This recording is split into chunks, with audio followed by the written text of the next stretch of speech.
Halo sahabat Fanatik, ketemu lagi bersama gue Alvin, seseorang yang punya komitmen untuk sepak bola Indonesia. Jadi kali ini gue mau ngebahas tentang Liga 1 Indonesia, yaitu klub Bali United. Jadi waktu kemarin gue bikin konten terkait dengan klub PSM Makassar, terutama terkait dengan financial control, aturan baru yang akan diterapkan oleh PT LIB di musim 2024-2025. Ada yang komen, coba bang dibuat juga terkait dengan klub-klub pemain yang penuh bertabur bintang seperti Bali United, Persija ataupun Persib. Nah kali ini gue coba ngebahas klubnya Bali United. Nah gue udah coba-coba cari sebenarnya terkait dengan info resmi dari Bali United terkait dengan nilai kontrak dari masing-masing pemainnya mereka, tapi gua nggak dapet dan akhirnya terpaksa gua harus make lagi dari situsnya transfermarket.com. Dan kalau gua lihat pemain yang ada di situs transfermarket.com ini sudah cukup update, karena ada beberapa pemain yang sudah keluar dari Bali United dan juga ada beberapa pemain yang baru masuk ya, seperti Kenzo Nambu, Mitsuru Maruoka, Brandon Wilson, itu sudah masuk semua, sudah update, ada di dalam bursa transfer market. Nah sekarang kita coba bahas dari pemain asingnya dulu. Saat ini kalau yang gue lihat, klub Bali United sudah memiliki 6 pemain asing, dan secara nilai ternyata nilainya cukup fantastis, lebih banyak dari PSM Makassar, padahal baru 6 juga gitu kan. Sungguh-sungguh mengejutkan menurut gua. Entah apakah klub-klub ini sebenarnya sudah sadar dengan aturan baru yang diterapkan oleh PT LIB atau belum sih sebenarnya. Kok mereka bisa sampai menghabiskan dana sampai 50% lebih dari financial control yang diterapkan oleh PT LIB. Dan Bali United itu diangkat 29 miliar, jadi hampir sekitar 60. Nah kita coba lihat detail satu persatu ya. Untuk yang pertama yaitu kipernya mereka, Aldison Maringa dari Brazil, itu dengan angka kontrak sebesar 4,78 miliar ataupun 4 miliar 780 juta.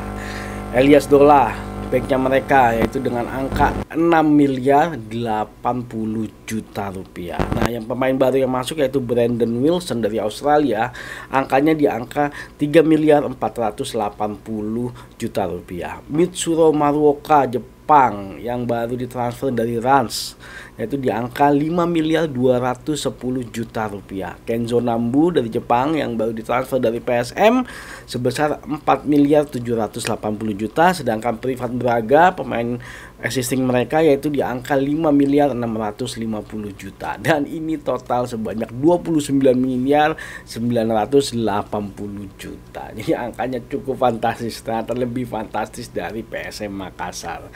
Sumpah gue nggak ngerti apakah aturan ini udah mereka pahami atau belum, atau jangan-jangan gue yang salah nangkep gitu loh. Jangan cukup yang masuk di tahun ini 50 miliar, tapi yang gue baca-baca dari penjelasan dari Pak Ferry Paulus itu PT LIB itu ya semua dalam satu musim itu kontraknya maksimum 50 miliar. Itu yang gue baca, karena ini bukan salary cap. Kalau salary cap adalah kan salary-nya yang dibatasin, tapi jumlah pembelanjaannya mereka tidak boleh lebih dari 50 miliar. Karena sekarang klub Indonesia masih sering sekali mendapatkan yang namanya telat pembayaran gaji, dan ini menjadi salah satu pengurangan penilaian kita, klub-klub kita, untuk bisa mendapatkan lisensi. Dan itu salah satu faktor yang menurut PSSI harus dibenahi, dan akhirnya muncullah terkait dengan financial control ini.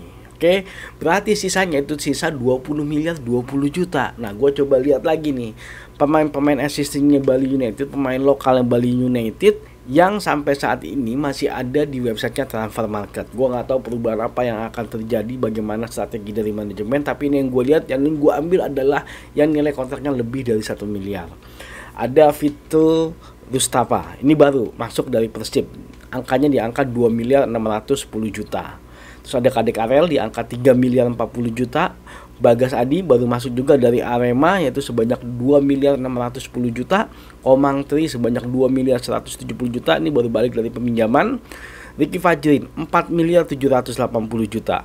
Nofri Setiawan sebanyak 3 miliar 40 juta. Made Andika 3 miliar 40 juta.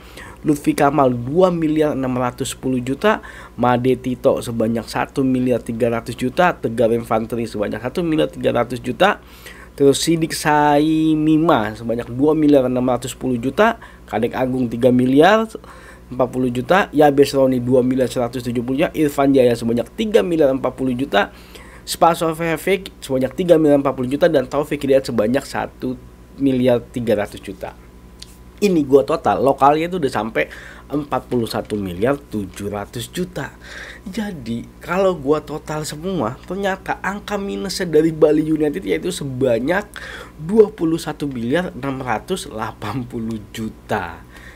Lebih besar ternyata dari PSM Makassar. Nah ini gue juga nggak tahu nih, makanya apakah mereka punya strategi khusus gitu untuk menangani terkait dengan aturan dari financial control ini yang baru akan diterapkan di Liga 1 musim 2024-25. Gue nggak paham, ataukah akan ada pembaharuan kontrak untuk pemain lokalnya mereka, jadi biar mereka bisa tetap berada di klub Bali United tapi kontraknya diturunin, ya gue nggak tahu. Ataupun ya mereka sudah menyiapkan dana seperti yang gue bilang kemarin waktu di PSM Makassar, saja mereka sudah menyiapkan dana untuk membayar denda.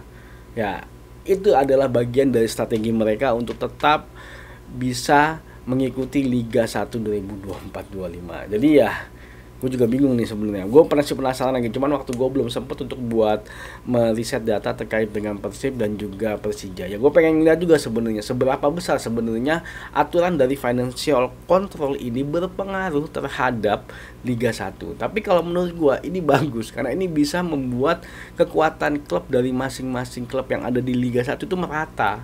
Jadi ya nggak ada yang jompang banget, terlalu tinggi, dan juga terlalu rendah banget dari sisi finansial ya, karena isu keterlambatan gaji masih menjadi isu. Nah terkait dengan permainan ya itu tergantung dari scoutnya mereka, tergantung dari manajemennya mereka, seberapa bagus mereka bisa bernegosiasi dengan para pemain, yaitu beda lagi nanti, karena ini masih dari sisi finansial, dari sudut pandang finansial. Walaupun kalau menurut gua angkanya cukup fantastis di Bali United ya. Oke, silahkan kalau kalian mau komentar, yang penting sesuai dengan etika. Saksikan terus berita mengenai sepak bola Indonesia di channel ini. Maju sepak bola Indonesia, Indonesia juara.